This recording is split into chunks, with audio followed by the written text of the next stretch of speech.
Évangile de Jésus-Christ selon saint Matthieu. En ce temps-là, Jésus disait à ses disciples : « Si ton frère a commis un péché contre toi, va lui faire des reproches seul à seul. S'il t'écoute, tu as gagné ton frère. S'il ne t'écoute pas, prends en plus avec toi 1 ou 2 personnes afin que toute l'affaire soit réglée sur la parole de 2 ou 3 témoins. S'il refuse de les écouter, dis-le à l'assemblée de l'Église. S'il refuse encore d'écouter l'Église, considère-le comme un païen et un publicain. Amen, je vous le dis. Tout ce que vous aurez lié sur la terre sera lié dans le ciel, et tout ce que vous aurez délié sur la terre sera délié dans le ciel. Et pareillement, Amen, je vous le dis. Si 2 d'entre vous sur la terre se mettent d'accord pour demander quoi que ce soit, ils l'obtiendront de mon Père qui est aux cieux.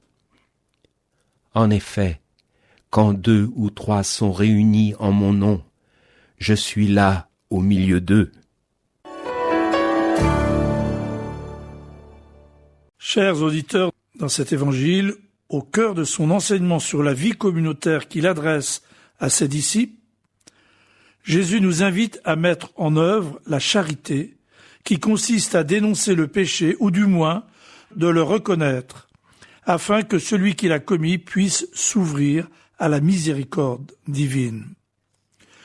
Dans ce bref passage d'évangile, le Seigneur nous enseigne comment agir pour accompagner le retour du frère qui s'est égaré, lui faire voir dans l'intimité, mais avec clarté, sa faute, son erreur, afin qu'il réajuste sa vie à l'Évangile. Comme le bon berger se réjouit pour la brebis égarée qu'il a retrouvée, le disciple doit porter le souci de tous ses frères, y compris de ceux que le péché a rendus particulièrement vulnérables. Jésus nous rappelle que le pécheur demeure notre frère et enfant de Dieu, malgré qu'il lui ait tourné le dos. Nous sommes invités à lui parler d'abord seul à seul, afin de ne pas l'humilier, puis lui montrer sa faute avec délicatesse en espérant qu'il écoutera. Si ce n'est pas le cas, il faut se soumettre au discernement en prenant 1 ou 2 personnes pour vérifier le bien fondé de l'interpellation du frère qui s'était égaré. Car, précise Jésus, quand 2 ou 3 sont réunis en mon nom, je suis au milieu d'eux. Si ce frère refuse d'écouter, c'est la communauté qui, à son tour, devra essayer de lui faire entendre raison. Dans le cas où il résiste encore, elle devra signifier à ce frère qu'il s'est mis lui-même en dehors de la communion de l'Église, ce qui ne signifie pas pour autant qu'il soit rejeté. Au contraire, il fera l'objet d'une attention et d'un amour attentif.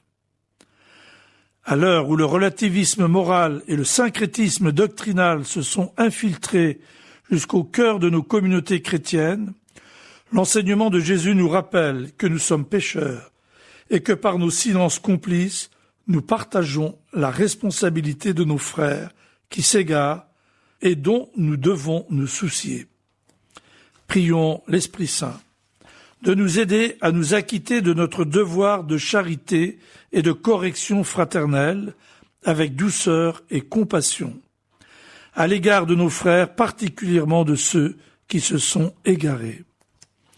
Bonne fête à ceux qui portent le nom de Poncien ou d'Hippolyte, et sainte journée.